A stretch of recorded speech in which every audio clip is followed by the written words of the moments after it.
Hola, muy buenas tardes.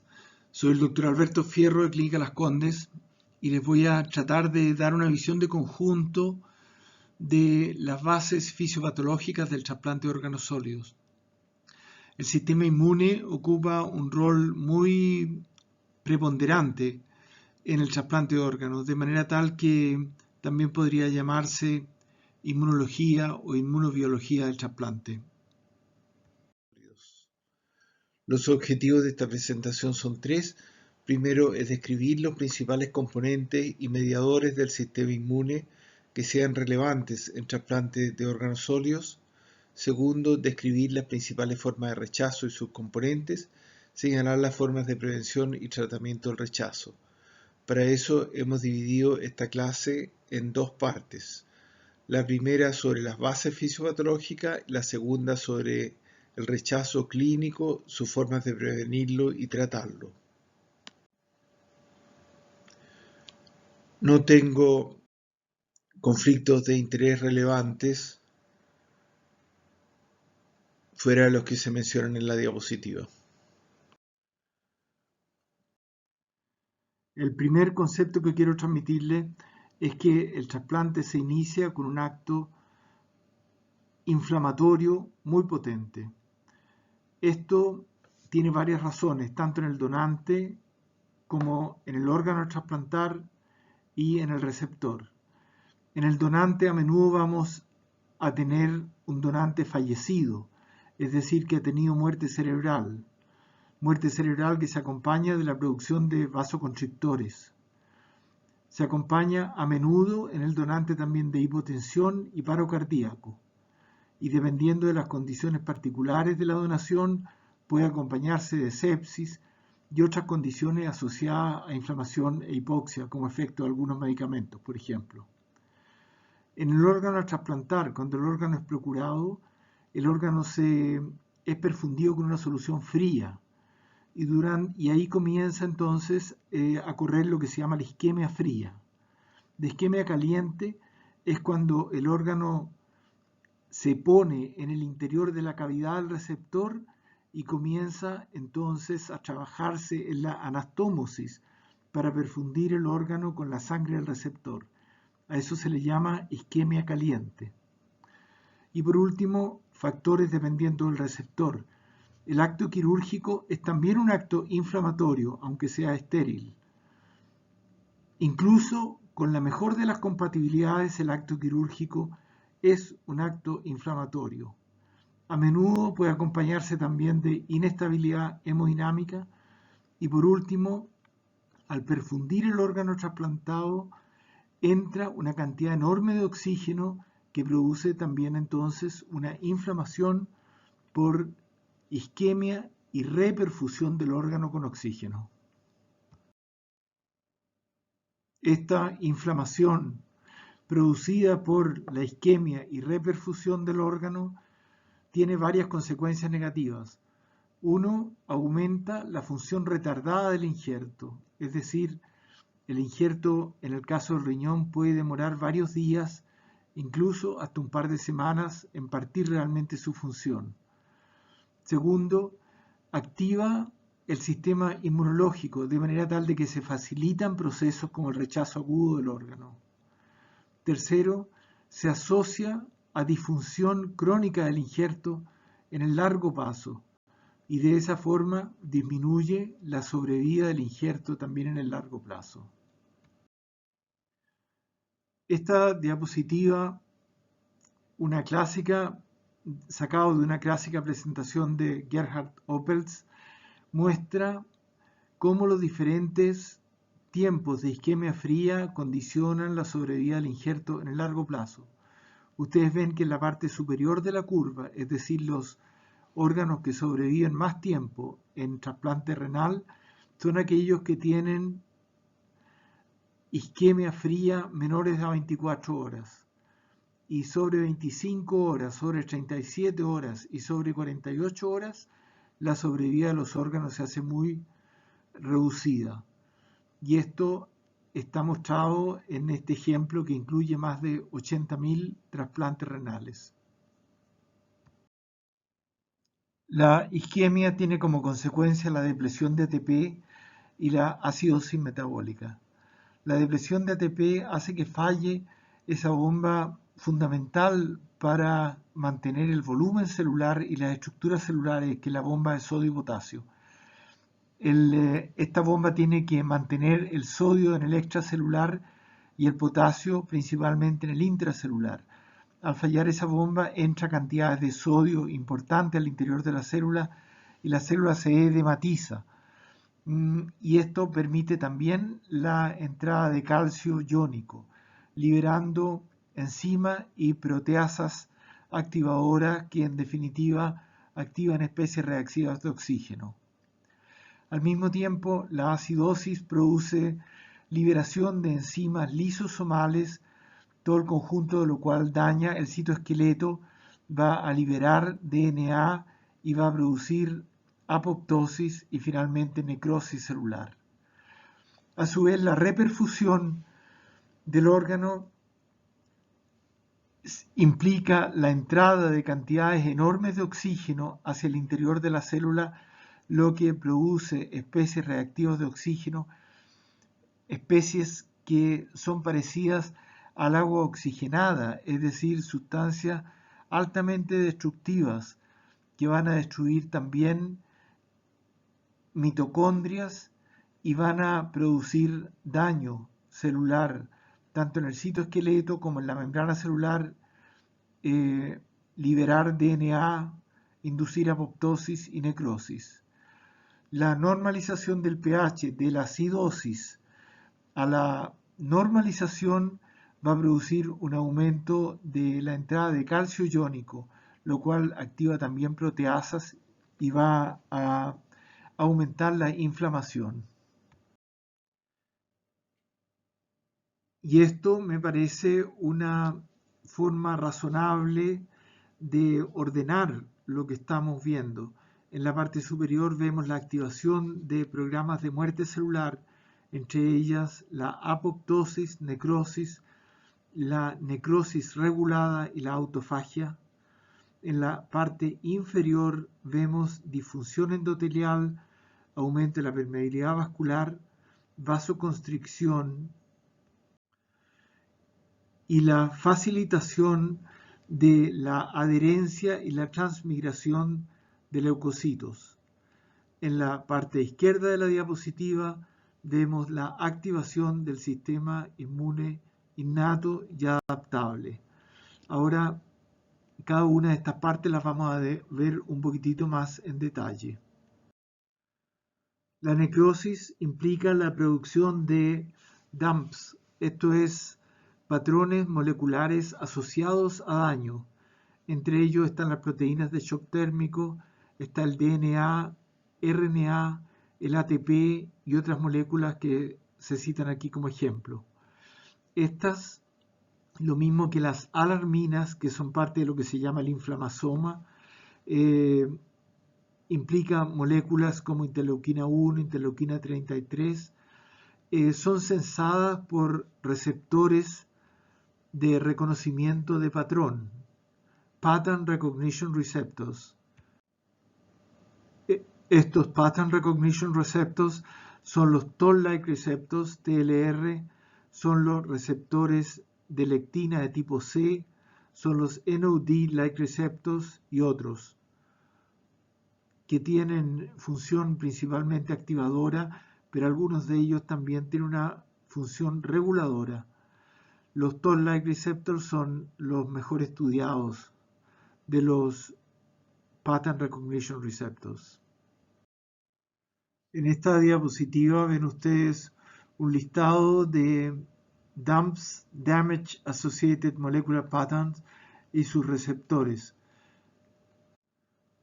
Quiero destacar aquí las proteínas de shock térmico, la presencia de DNA y RNA, así como algunas citoquinas como interleuquina 1 alfa, interleuquina 33.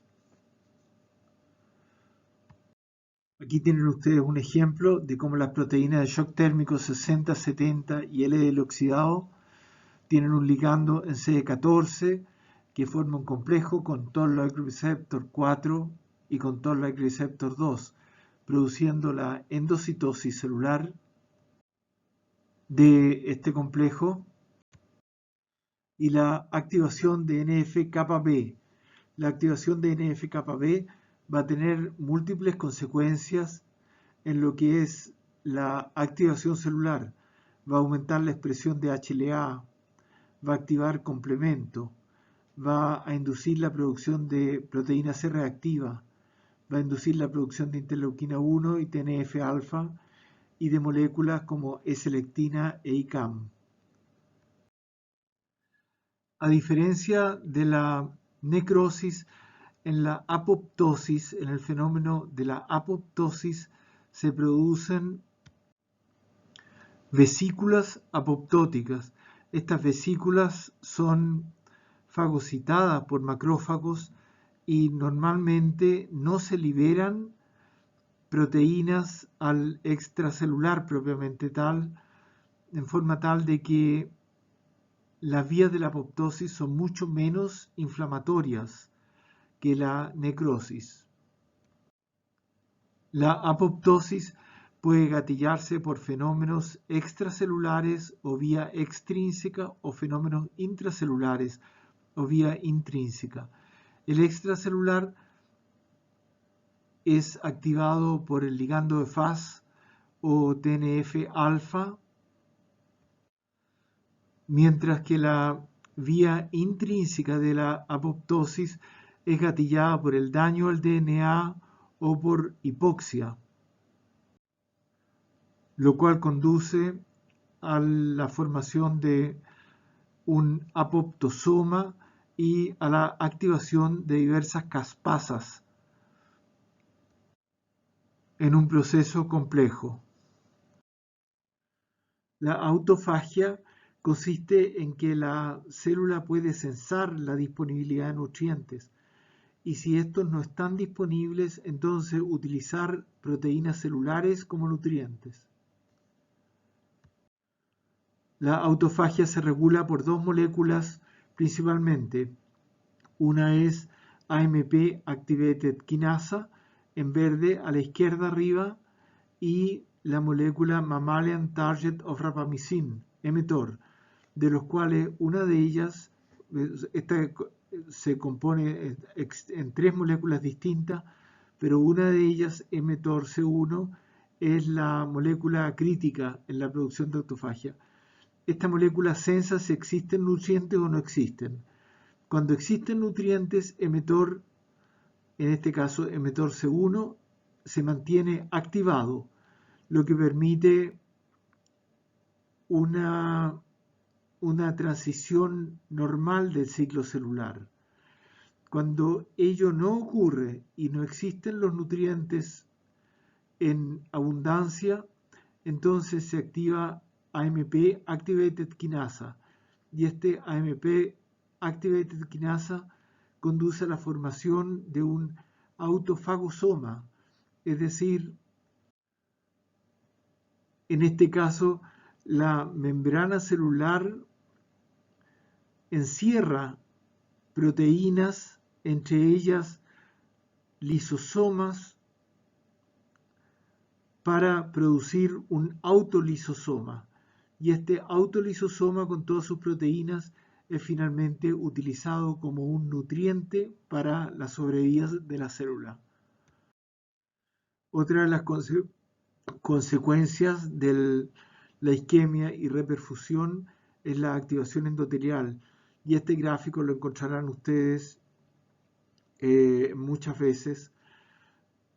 Lo que quiere mostrar es que, consecuencia de la isquemia y reperfusión, se activan selectinas e integrinas.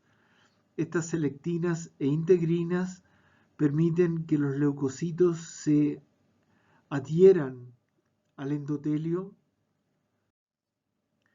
van rodando sobre el endotelio hasta que finalmente quedan en un estado de adherencia firme y luego, por medio de quimioquinas, el leucocito puede migrar a través de la membrana endotelial hacia el intersticio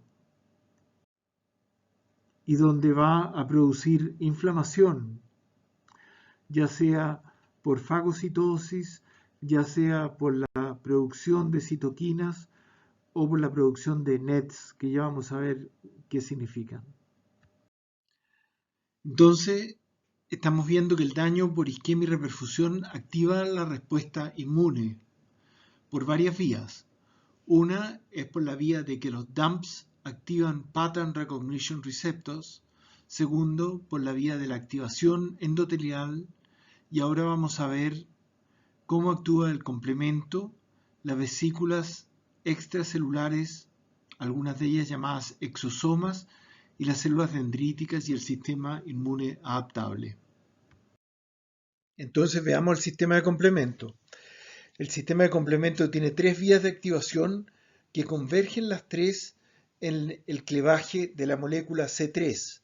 La molécula C3 va a partir a su vez la molécula C5 y se va a formar el complejo de ataque membrana. El complejo de ataque membrana son verdaderos cohetes, si queremos, son verdaderas balas que rompen la membrana celular. Pero en este camino hacia la formación de complejo de ataque membrana también se forman moléculas que activan adicionalmente el sistema inmune, como son las moléculas C3A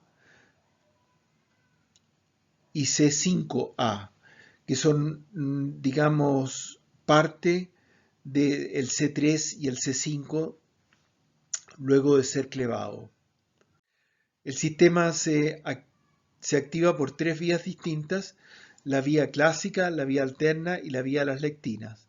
La vía clásica se activa cuando un complejo parte del sistema de complemento, que es un complejo llamado QRS por sus tres componentes principales, se adhiere sobre la fracción Fc de las inmunoglobulinas IgG o IgM, es decir, de los anticuerpos, sobre una superficie celular. La activación del complejo C1, Q, R y S va a partir, va a clevar las moléculas C4 y C2, convirtiéndose en la convertasa S3, es decir, aquella molécula que va a su vez a clevar la molécula C3.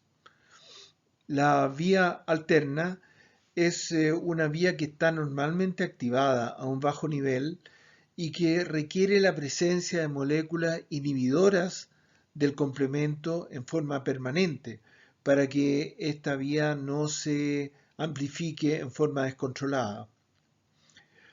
Cuando estas moléculas no están presentes, entonces la vía alterna se va a descontrolar y se va a activar en forma excesiva.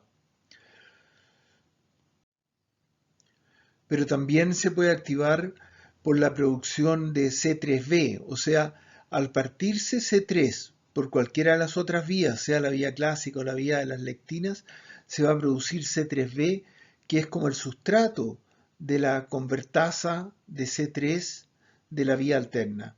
Se forma de esa forma una especie de círculo vicioso amplificador de la vía alterna. Y por último, tenemos la vía de las lectinas.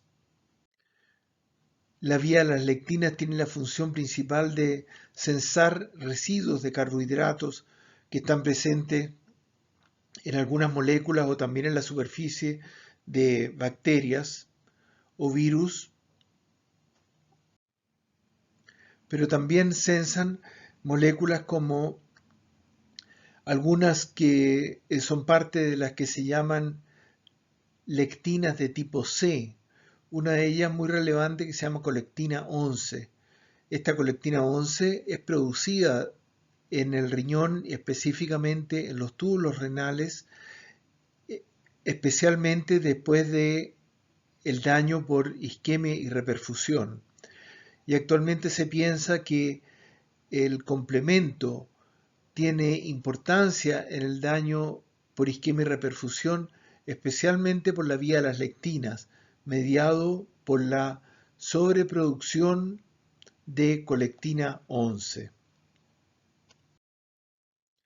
En la activación de la vía de las lectinas, un rol principal lo ocupa la molécula MASP, que es un mannose binding lectin, una lectina que une manosa y que en realidad lo que hace esta molécula es sensar la unión de lectina con carbohidratos que están situados en la superficie de un patógeno o en una superficie celular. Cuando se produce esta unión, ello es sensado entonces por mannose binding lectins y conduce a la activación de C4, C2 y finalmente a la formación de la C3 convertasa, es decir, a la división, a la partición, a clivaje de la molécula C3 que está en el centro de la activación del sistema de complemento. Ahora lo interesante es que el sistema de complemento se activa no solamente por el daño de isquemia y reperfusión, sino que juega un rol central en la sensibilización del sistema inmune del receptor frente al donante. Y al jugar un rol en la sensibilización, juega también un rol en el rechazo, sea en el rechazo mediado por anticuerpos o en el rechazo mediado por células T.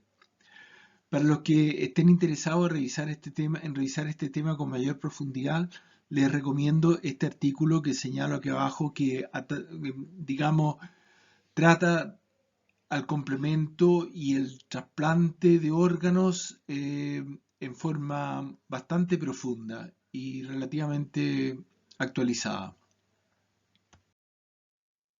Entonces, tenemos que las células del sistema inmune pueden comunicarse por contacto directo. Pueden comunicarse también por la secreción de ciertas proteínas, por ejemplo, citoquinas o interleuquinas. Pero pueden comunicarse también por la producción de vesículas extracelulares. Las vesículas extracelulares que nos interesan en este caso y que han sido las mejor estudiadas son los que se llaman exosomas, que son vesículas que se producen en el endosoma, en lo que se llama el endosoma tardío, y que tienen en su interior diversas moléculas, proteínas, moléculas de shock térmico, tienen también RNA. Y esto es muy importante porque esto va a tener consecuencias cuando estas vesículas sean expulsadas hacia el exterior de ciertas células y sean incorporadas, ya sea tocando la superficie de una célula receptora o incorporada directamente en el citosol de una célula receptora. Cuando son incorporadas al citosol, entonces liberan su contenido y este contenido puede tener moléculas altamente inflamatorias, activadoras, como son las proteínas de shock térmico, pero transfieren también HLA directamente, o sea, moléculas de histocompatibilidad, de manera tal de que constituyen una forma de presentación muy especial. Y por último, estos exosomas tienen RNA, ya sea RNA microRNA, o sea, RNA corto, capaz de inhibir la producción de RNA mensajero, o RNA mensajero propiamente tal. Cuando el RNA de una célula entra al interior del citosol de otra célula, entonces el microRNA va a ir directamente a inhibir la producción del RNA mensajero que le corresponda por su secuencia, y el RNA mensajero que estaba contenido en las vesículas va a ir directamente a la producción de proteína en los ribosomas de la célula receptora. De manera tal de que las vesículas extracelulares y en especial los exosomas constituyen una forma de comunicación muy intensa que en cierta situación puede favorecer el rechazo y en otra situación puede favorecer la aceptación del órgano. Para comprender un sistema tan complejo como el sistema inmune, que es un sistema muy homeostático, de muchas relaciones entre las diferentes células y elementos humorales, nosotros necesitamos ordenarlo, necesitamos clasificarlo para poder comprenderlo mejor. Por eso lo dividimos entre inmunidad innata e inmunidad adaptativa. La inmunidad innata incluye los fagocitos, que a su vez incluye las células dendríticas, macrófagos, neutrófilos, las células NK, basófilos y eosinófilos y el sistema de complemento. Esta es la primera barrera que enfrenta un microorganismo al entrar a nuestro cuerpo y es también la primera barrera que enfrenta un órgano cuando es trasplantado. Y luego está la inmunidad adaptativa, que incluye los linfocitos T y los linfocitos B, que se diferencian a esas células plasmáticas y luego van a ser células productoras de anticuerpos. Esta es la inmunidad que tiene la capacidad de adaptarse en el sentido de aprender a reconocer nuevos antígenos y de esa forma dejar el terreno preparado para una infección o un desafío subsecuente. Ahora, en los últimos años se ha logrado avance muy importante en el control del rechazo del trasplante, principalmente por los medicamentos que actúan sobre el sistema inmune adaptativo. Pero no se ha logrado un control completo que permita una sobrevida del órgano trasplantado en forma indefinida. En el largo plazo, en la mayoría de los casos, los órganos trasplantados se van perdiendo a lo largo del tiempo. Y una de las ideas que existe es que el sistema inmune innato está trabajando y manteniendo un sistema inmune activo, inflamatorio y que va dañando al órgano. La base experimental para este supuesto es que ratones depletados completamente del sistema inmune adaptable, que no tienen linfocitos T ni B, en el largo plazo también pueden rechazar, necesitan menos inmunosupresión, se adaptan mejor al órgano trasplantado, pero en el largo plazo no es como si fuera propio.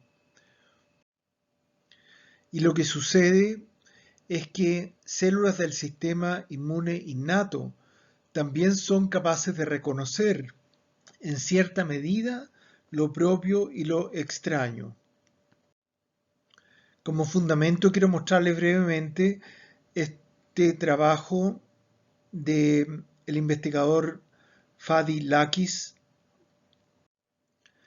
que ha demostrado que los monocitos tienen receptores en su superficie, CD47 y SIRP-alfa, que interactúan con células vecinas en forma tal de que mientras uno de estos receptores activa, el otro inhibe, en forma muy parecida como lo hacen las células NK. Los receptores en los monocitos están adaptados, estos dos receptores, a la expresión de ciertas cantidades de SIRP-alfa y CD47 en las células vecinas. Cuando nosotros hacemos un trasplante, entonces la expresión en la superficie de las células del órgano trasplantado no es la misma que la del receptor y por lo tanto se produce un desequilibrio entre las señales activadoras y señales inhibidoras, de manera tal de que los monocitos tienen la capacidad de reconocer que esta célula de alguna forma no es la célula acostumbrada y se produce entonces una activación de los monocitos diferenciándose hacia macrófagos y o células dendríticas. Ahora, el sistema inmune innato no es un sistema que reaccione siempre igual a un agente activador. Este tiene también la capacidad de aprender de alguna forma, pues en encuentros subsecuentes con el mismo agente activador adquiere más rapidez y más potencia en su activación. Esto ocurre a través de lo que se llama trained immunity o inmunidad entrenada. ¿A qué se debe esta trained immunity? La información actual hace ver que en el núcleo celular al tener una respuesta inflamatoria, se remodelan la posición de las histonas que permiten la accesibilidad, el acceso al DNA de ciertos factores de transcripción. Al remodelarse estas histonas, encuentros subsecuentes con el mismo antígeno permiten que los factores de transcripción accedan más fácilmente al DNA y de esa forma a la producción de RNA mensajero y a la producción de citoquinas, es decir, a activar la célula en forma más rápida y más eficiente. El mensaje que les quiero transmitir es que la mayor parte de los esfuerzos hasta ahora en la trasplantología han estado dirigidos al manejo del sistema inmune adaptable y al encuentro con las moléculas de histocompatibilidad, pero hemos dejado un poquito de lado el sistema inmune innato, que es nuestra primera y más potente barrera de defensa. Igual que cuando nosotros nos enfrentamos con una bacteria, con un virus, también en trasplante nuestra primera barrera de defensa es el sistema inmune innato. Nosotros en ese sentido tenemos actualmente muy pocos instrumentos para poder modularlo y manejarlo. Y luego el sistema inmune se puede activar directamente por la acción de células dendríticas. Las células dendríticas son células maravillosas, súper sofisticadas, que hacen como una especie de orquestación del sistema inmune. Normalmente estas se encuentran en estado inmaduro, en la periferia, cerca de la piel y cerca de la mucosa, pero en realidad están en todos los órganos del cuerpo y su función principal es sensar proteínas, ya sea para inducir inmunorregulación o para inducir la activación del sistema inmune. Sensan entonces proteínas, las trasladan hacia los ganglios linfáticos y la presentan a linfocitos T. Si están sensando proteínas de células apoptóticas, entonces lo normal es que esto no induzca activación del sistema inmune, sino que induce inmunorregulación. Pero si la célula dendrítica es activada, por ejemplo, por un patógeno externo, entonces la célula adquiere propiedades fagocíticas muy importantes y se moviliza rápidamente a través de los ductos linfáticos para llegar a los ganglios que drenan el órgano donde estaba esa célula dendrítica, y en este ganglio linfático entonces va a presentar las proteínas que incorporó a los linfocitos T en forma activadora. En este gráfico lo que vemos es justamente eso, son patógenos que tienen pattern associated molecular patterns, que son sensados por receptores de reconocimiento patrón, y la célula dendrítica entonces se moviliza hacia un ganglio linfático, y en este ganglio linfático, con sus brazos extendidos, entonces es capaz de mostrar partes de la proteína que incorporó, o sea, secuencias peptídicas que se presentan a los linfocitos T en un contexto de moléculas de histocompatibilidad. ¿Por qué? Porque la bandeja en la cual se presentan estas moléculas es la molécula de histocompatibilidad propiamente tal de la célula dendrítica. En esta figura vemos al lado izquierdo células dendríticas inmaduras que tienen una forma más bien redondeada, parecen linfocitos, y al lado derecho la célula dendrítica madura con esas prolongaciones que tienen y que las hace parecer como si fueran neuronas. Lo que ocurre es que estas células de la derecha, las maduras, tienen gran expresión de moléculas de histocompatibilidad y de otras moléculas coestimuladoras, de manera tal que se consideran células presentadoras profesionales por excelencia. Ahora, una propiedad de estas células es que ellas pueden no solamente incorporar y procesar los antígenos que entraron a su citosol, que entraron a su citoplasma, como aparece aquí a la derecha, lo que va a traducirse en la activación de linfocitos T, sino que también tienen la capacidad de secretar citoquinas que son activadoras tanto del sistema inmune innato como del sistema inmune adaptativo. Entonces las citoquinas que principalmente activan el sistema inmune innato y que son producidas por células dendríticas son interleuquina 12, interleuquina 18 e interferón alfa. Y como ejemplo, les quiero mostrar aquí algunas fotografías de tejido renal. Lo que vemos en la parte superior es corteza renal. Ustedes ven que hay áreas que están completamente negras. Esas áreas completamente negras son los glomérulos. En los glomérulos existen muy pocas células dendríticas. Las células dendríticas se ven aquí más abajo, teñidas en verde, y están como envolviendo los túbulos. Están situadas justamente en la interfase entre los túbulos y los vasos sanguíneos, de manera tal de que están sensando todas las moléculas que se movilizan entre el interior de los túbulos y los vasos sanguíneos.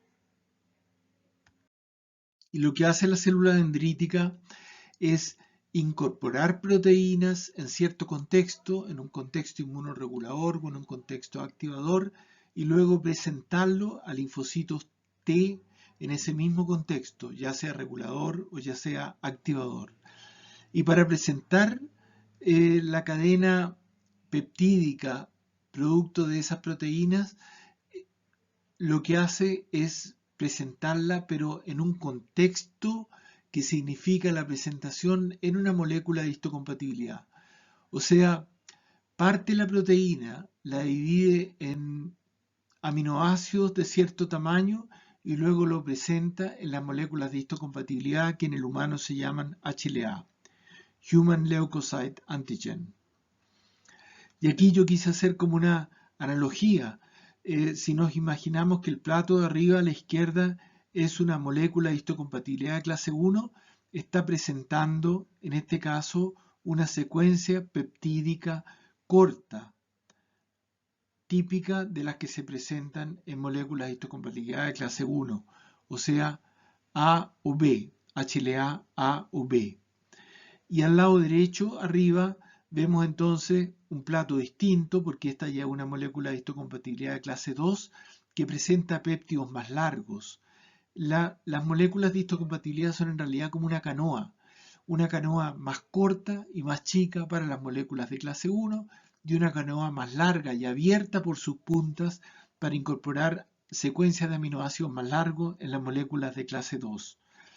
Y como vemos en la parte inferior del gráfico, a la izquierda la molécula de histocompatibilidad de clase 1 está compuesta por 3 dominios, alfa 1, alfa 2 y alfa 3, y un cuarto dominio que es una beta 2 microglobulina. Y las moléculas de clase 2 a la derecha tienen dos cadenas que son del mismo tamaño, alfa 1 y alfa 2, y beta 1 y beta 2.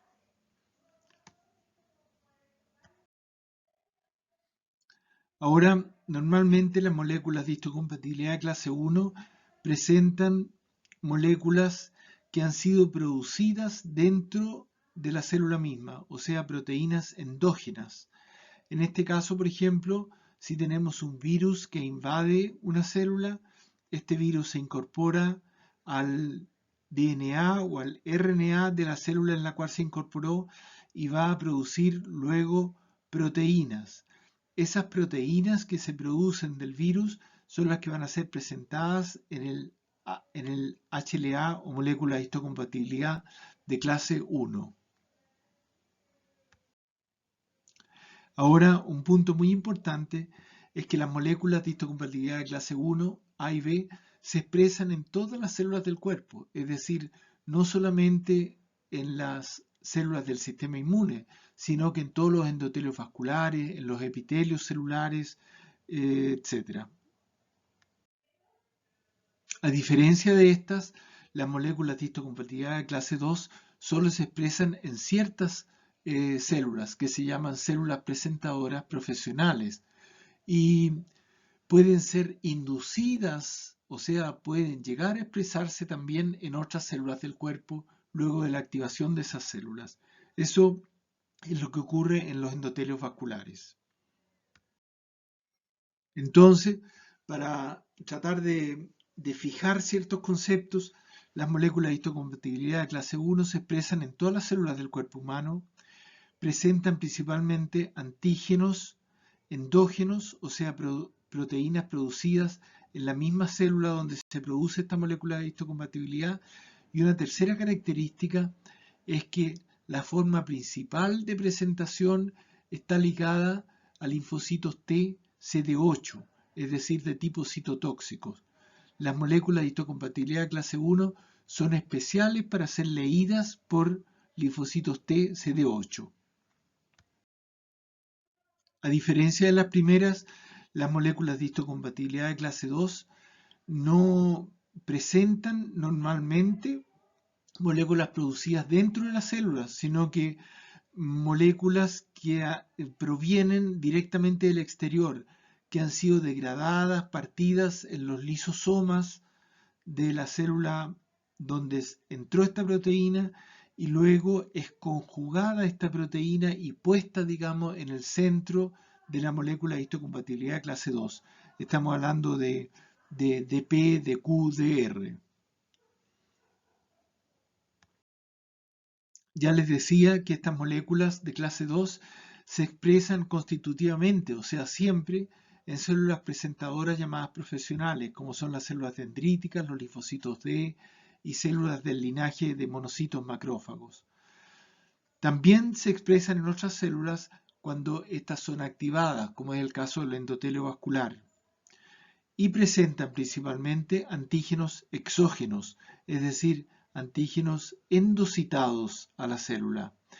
Y a diferencia de las moléculas de clase 1, estas presentan principalmente a linfocitos T de ayuda, linfocitos T CD4 positivos.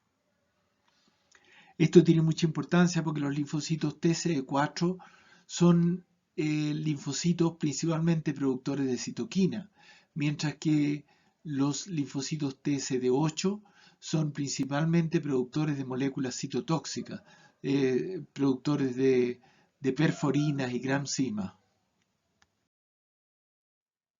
Y esta figura quiere mostrar cómo ocurre esta presentación a nivel molecular. Aquí a la izquierda vemos nosotros en azul el dominio alfa 1, 2 y 3 de una molécula de histocompatibilidad de clase 1 y una beta-2-microglobulina en verde. Y ustedes ven que la estructura de esta tiene como una boquita abierta, donde hay un péptido verde también, que es el péptido que en realidad se está presentando y que tiene que ser leído entonces por un receptor de células T, un T-cell receptor, que es el que tenemos aquí a la derecha y que es capaz de censar, por un lado, la molécula de histocompatibilidad propiamente tal y por otro lado, el péptido mismo que se está presentando. Por eso, el TCR, el T-cell receptor del linfocito CACD4, CACD8, se pone como en diagonal, se sitúa como en diagonal sobre la célula que le está presentando, en forma tal de censar ambos elementos. Y este HLA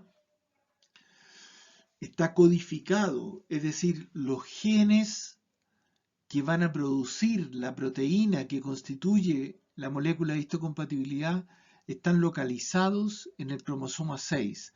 En el brazo corto del cromosoma 6 están entonces los locus, las regiones para clase 2, clase 1 y también la llamada clase 3, que son otras moléculas que tendrían menor importancia en trasplante porque son moléculas que tienen menores grados de polimorfismo.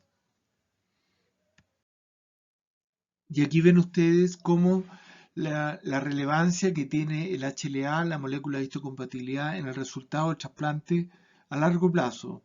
Aquí nosotros vemos, estos son miles de trasplantes renales, primeros trasplantes, y vemos la evolución de estos trasplantes a 5 años.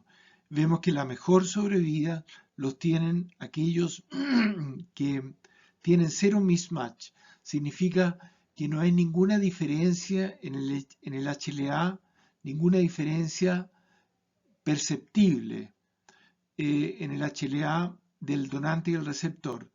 Y luego vienen un mismatch, dos mismatch, 3, 4, 5 y 6 mismatch, en los cuales las moléculas de histocompatibilidad del donante y el receptor son completamente distintas. Y aquí vemos las formas de presentación de antígeno en trasplante. Tradicionalmente se distingue la vía directa y la vía indirecta, pero ahora se habla también de una tercera vía, una vía semidirecta. A la izquierda tenemos nosotros representada la vía directa. ¿Qué significa? Significa que cuando se pone el órgano del donante en el receptor, este órgano tiene células dendríticas. Esas células dendríticas abandonan el órgano y se van al torrente sanguíneo del receptor, donde llegan finalmente a ganglios linfáticos, por ejemplo, en el vaso. Y en el vaso muestran moléculas de histocompatibilidad que son las del donante. Esas moléculas de histocompatibilidad tienen péptidos que también son del donante. Ello da lugar a la activación tanto de células CD4 como de células CD8. En la vía de presentación indirecta, lo que tenemos son células dendríticas del receptor que circulan por el interior del órgano trasplantado. Por lo tanto, son células del receptor que entran al órgano trasplantado. En el órgano trasplantado recogen péptidos del donante y son incorporados dentro de esta célula dendrítica, son procesados y luego son presentados, pero son presentados como péptido dentro del HLA propio de esa célula dendrítica, de manera tal que esa célula dendrítica presenta los péptidos del donante en el MHC o en el HLA de clase 2 principalmente, y ello tiene como consecuencia que se activan fundamentalmente células de ayuda o CD4 positivas. Y luego tenemos la vía semidirecta.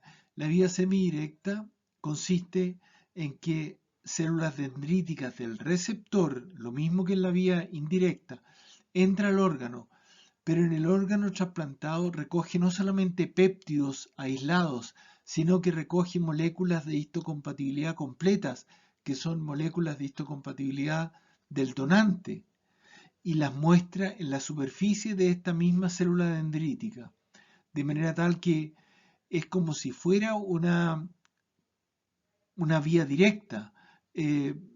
Son moléculas de histocompatibilidad del donante las que están llevando también proteínas del donante hacia los linfocitos T del receptor. Entonces es una cosa muy rara.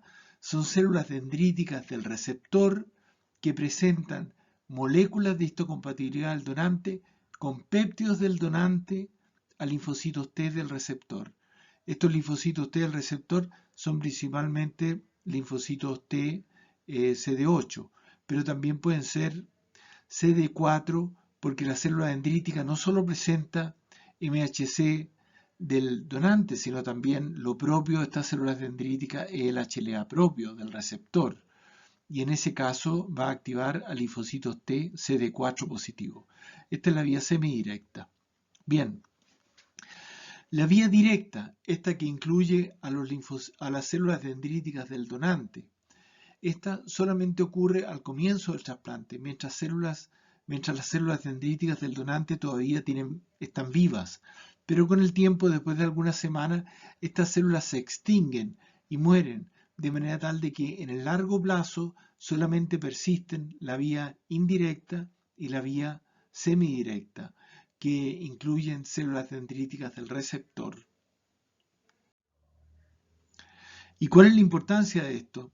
La importancia es grande porque la vía directa tiende más bien a motivar a causar rechazo agudo, rechazo celular, mientras que las vías indirecta y semidirecta tienden más bien a provocar rechazo crónico y rechazo mediado por anticuerpos, porque tienen la propiedad de mantenerse en el tiempo, y manteniéndose en el tiempo involucra al linaje de linfocitos B, es decir, a la producción de anticuerpos. ¿Y ahora qué ocurre a nivel molecular en la presentación antigénica? A la izquierda y arriba tenemos una célula presentadora, antigen presenting cells, por ejemplo, una célula dendrítica, o también podría ser un linfocito B. Y abajo tenemos un linfocito T. Entonces, la célula presentadora va a tener su molécula de histocompatibilidad con un péptido en el centro, aquí en rojo. Y va a tener moléculas coestimuladoras. Dos de las moléculas más importantes en ese sentido son CD40 y B7. B7 es lo mismo que decir CD80 y CD86. Estas dos moléculas coestimuladoras trabajan en conjunto, en forma tal de que CD40 activa a B7, aumenta la expresión de la molécula B7. Y esto es fundamental que ocurra para que el linfocito T no vea la molécula de histocompatibilidad con su péptido solamente a través del TCR, sino que lo vea también a través de moléculas coestimuladoras. Las principales moléculas coestimuladoras en este caso van a ser el ligando de CD40 y van a ser un par de moléculas que tienen consecuencias absolutamente dicotómicas en la célula del receptor, que son CD28 y CTLA4. Cuando en el linfocito T está principalmente expresado CTLA4, entonces el efecto sobre el linfocito T va a ser más bien inmunoregulador. Pero cuando se expresa principalmente CD28, entonces el efecto va a ser activador.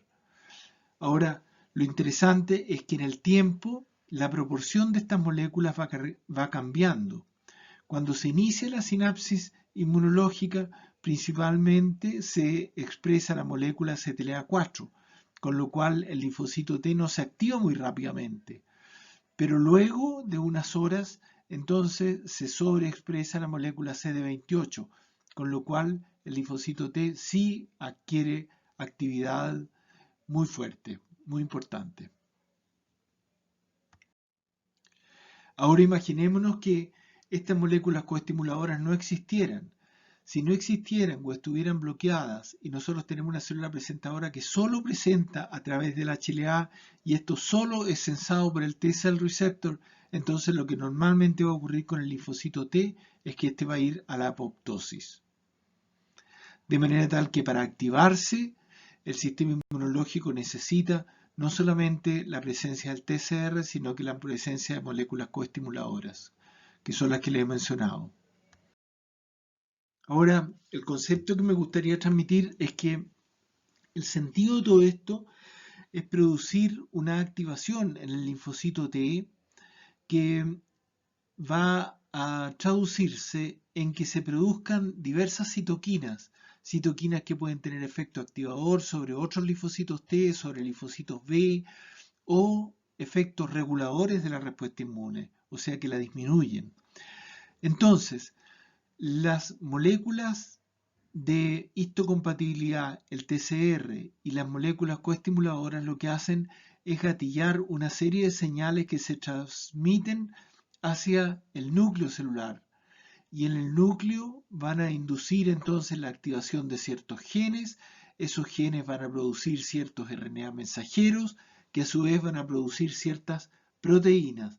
Esas proteínas van a salir a circular y van a actuar sobre la propia célula o en forma paracrina sobre células vecinas o sobre otras células a mayor distancia todavía. Estas vías son complementarias y son en parte redundantes unas con otras, de manera tal de que al bloquear una sola de estas vías no se inhibe completamente la producción de citoquinas, sino que se disminuye, se inhibe en forma solamente parcial. Ahora en esta diapo quiero mostrar como ejemplo la interleuquina 2. Aquí nosotros vemos abajo cómo las señales intracelulares producen moléculas promotoras de interleuquina 2, activadoras del gen de interleuquina 2.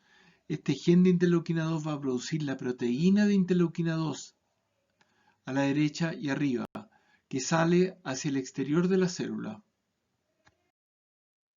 Y entonces la citoquina interleuquina 2 va a interactuar con el receptor de interleuquina 2 en la propia célula o en células vecinas.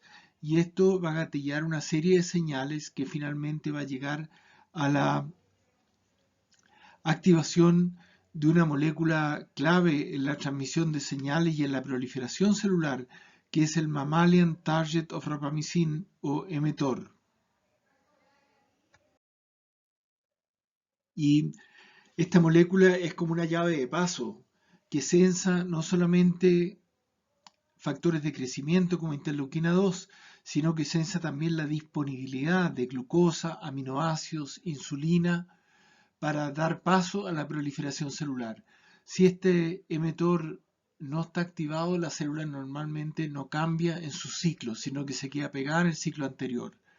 Es decir, sensa la disponibilidad de nutrientes para lo que viene, como quien dice. Está viendo si el camión viene cargado o no viene cargado, si tenemos bastante benzina para seguir el viaje o tenemos que pararnos en este momento. Entonces, si estos procesos están ocurriendo en un linfocito T, o sea, un linfocito de ayuda CD4 positivo, lo que vamos a tener va a ser la producción de ciertas citoquinas, que pueden ser activadoras o reguladoras.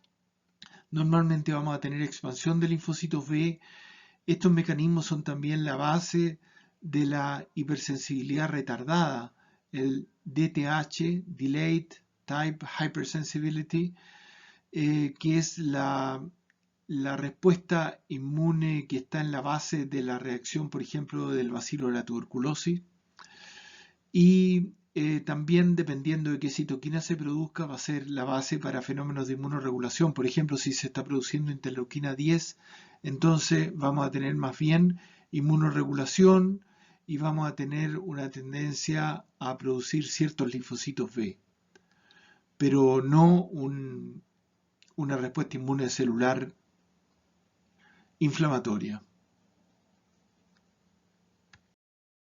Y si estos fenómenos están ocurriendo en un linfocito CD8 positivo, o sea, un linfocito citotóxico, lo que vamos a tener principalmente va a ser la producción de gram-simas y perforinas, a lo mismo que el ligando de Fas y Fas, para inducir necrosis en las células con que este linfocito tome contacto y para inducir apoptosis en las células con que este linfocito tome contacto. Es decir, tiene efectos de citotoxicidad directa. Ahora, si lo que teníamos nosotros era un linfocito T de ayuda, ese linfocito T de ayuda puede diferenciarse en diversas direcciones, dependiendo del medio en que se encuentre, con qué citoquinas, en qué ambiente este linfocito se encuentre, y también dependerá del tipo de interacción, de la fuerza de la interacción y de qué moléculas en preciso están interactuando entre este linfocito T CD4 y la célula presentadora. Entonces, si la activación del linfocito TCD4 se produce en un medio rico en interleuquina 12, lo que va a ocurrir es que se va a diferenciar a su linfocito de ayuda de tipo 1, productora de ciertas citoquinas específicas características de las T-helper 1, como por ejemplo interferón gamma.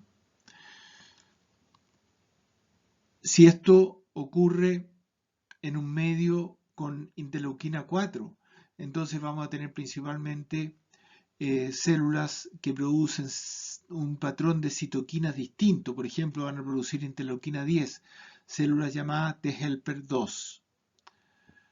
Si acaso la activación celular se produce en un medio que tenga TGF-beta junto con interleuquina 6, entonces vamos a producir unas células que se llaman TH17 y que tienen un rol especial en la quimiotaxis de granulocitos y de macrófagos hacia ciertos lugares de inflamación.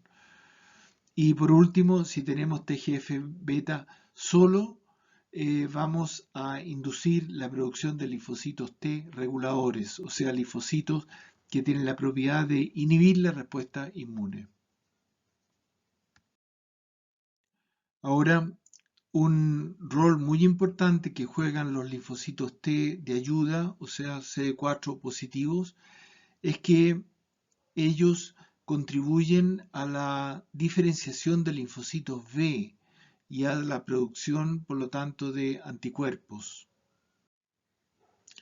De hecho, para que un linfocito B pueda diferenciarse hacia un linfocito B que prolifere y que sea capaz de producir anticuerpos, necesita, por un lado, tener señales a través de su B-cell receptor, del receptor del linfocito B, que normalmente se lo va a entregar la célula dendrítica, pero necesita que al mismo tiempo un linfocito T de ayuda le esté presentando exactamente el mismo antígeno en paralelo, y de esa forma el linfocito B se va a diferenciar y va a transcurrir por todas las etapas que lo convierten en una célula plasmática con alta afinidad y con la capacidad de producir tanto IgM como IgG, tanto en el corto plazo como en el largo plazo.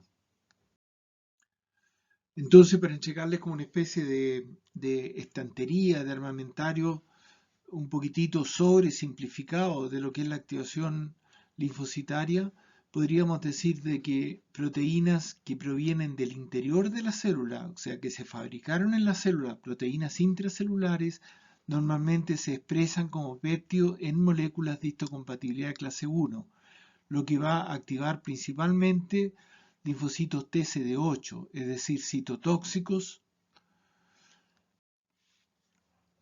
mientras que cuando tenemos proteínas extracelulares, estas se van a expresar sobre todo en moléculas de histocompatibilidad de clase 2, lo que va a tener como consecuencia la activación principalmente de linfocitos T de ayuda, tanto efectores como de memoria, lo cual, dependiendo del contexto de citoquinas en que ocurra, va a conducir a la producción de linfocitos T helper 1, helper 2, helper 17 o linfocitos T reguladores.